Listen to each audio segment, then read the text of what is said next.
Hello everybody. So thank you for checking out this video and for staying on top of your family faith formation stuff. I'm glad to be able to work with you and that you're able to connect this way even if you can't make it to the parent meetings in person. So a couple things to cover today. So first off, number one thing, looking at some of the Midway surveys and talking with parents, one of the things I would love to reemphasize for y'all is when you plan your month, your activities for the month, make sure that you include those cultural things. Now, the mission of our program is to help families build Catholic culture in their homes and spend more time in that culture so they can grow in faith and love in their relationship with Christ together. And so a big part of that is being able to do those Catholic cultural things like Mass, adoration, confession, praying together, grace before meals, Sunday Mass, things of that are vitally important to the program. And the best part is they make the program more meaningful and more fun, if you will. And in the book work, there's a lot of fun crafts and things, but it's a lot of time spent learning about God. But when you sit and pray together as a family, when you go to Mass together as a family, that's where you go and you start to experience God. And the two go together vitally importantly. They're absolutely vital to go together in that sense. So make sure you include those things on your plan because they are part of your plan and they totally count and they're an important part.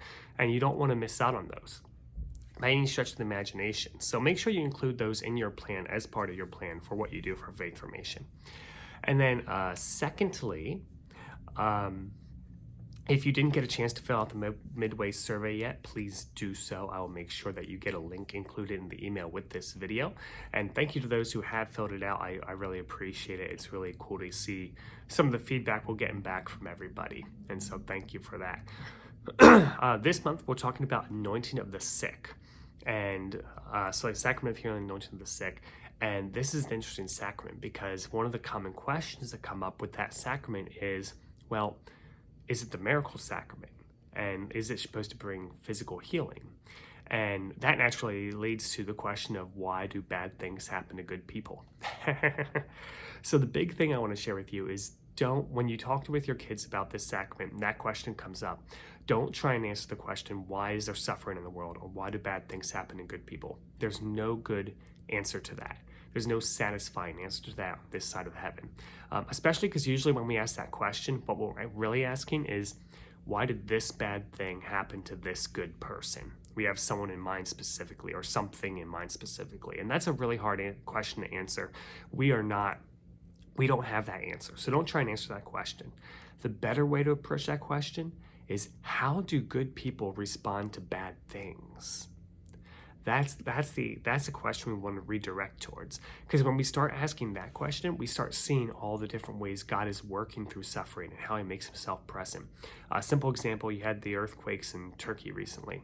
And it's easy to say, well, why did that happen? That's so terrible that happened. Why did God let that happen? But if we start saying, well, how do good people respond to this crisis? Then we start seeing things like, well, look at all the people God had called to be on the ground in Turkey to help with pulling people out of the rubble, with medical care, with rebuilding, with being a shoulder to cry on and comforting and bringing comfort to people. Look at all the people that couldn't be there, but God called to send financial aid. That said, I can't be there personally, but I'm going to send my money to help fund the efforts of the people who are there on the ground. And look at all the people who didn't have the means to send financial aid, but they prayed. They said, I can send my prayers to help with that effort. And when you start counting all those people, it becomes this huge outpouring of people that God sent to help Turkey. We still don't know why the earthquake happened, but we can see God's response to it through the huge amount of people that respond to it. And we can do that with every single crisis. When we look at every single bad thing and we start looking at how do good people respond to bad things, we can start seeing God outpouring that way. And that's what you want to look for. That's what we want to focus on, is how is God responding to this bad thing? Because there's no good way to answer. I could give you all sorts of theological reasons of why there's suffering in the world, but none of them are satisfying. None of them bring that peace and comfort that we're looking for. And when we zoom down to like ourselves and our personal healings, anointing of the sick is a sacrament that the church provides for us for excuse me, for when we'll about to undergo, preparing for something big like a surgery or a major medical procedure, or if we're just getting older and we don't function as well as we used to, things of that nature. But it's also meant to bring spiritual healing. So if we are spiritually hurting, if we're spiritually hurting, really struggling with some sort of suffering in our lives, we can turn to this sacrament for that as well. And yes, the sacrament can be a source of physical healing. There are times when miracles happen, someone receives anointing of the sick and they're cured. That is a possibility, but that's not the primary purpose of the sacrament. The primary purpose is to bring and instill comfort and courage in the person. It's supposed to give them the ability to respond, to show how a good person can respond to bad things.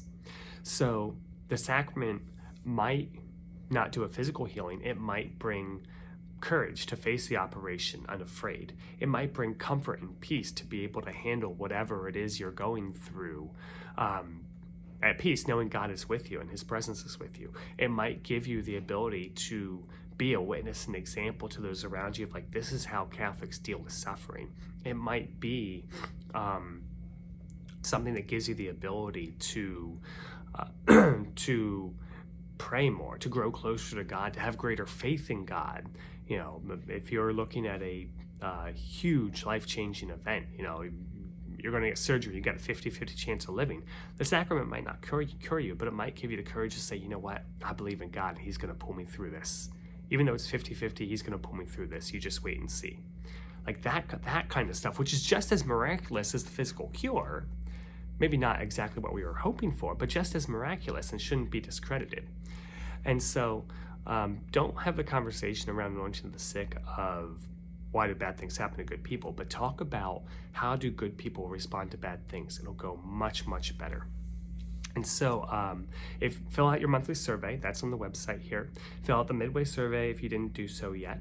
And thank you so very much for participating in this program, and I look forward to talking to you all soon.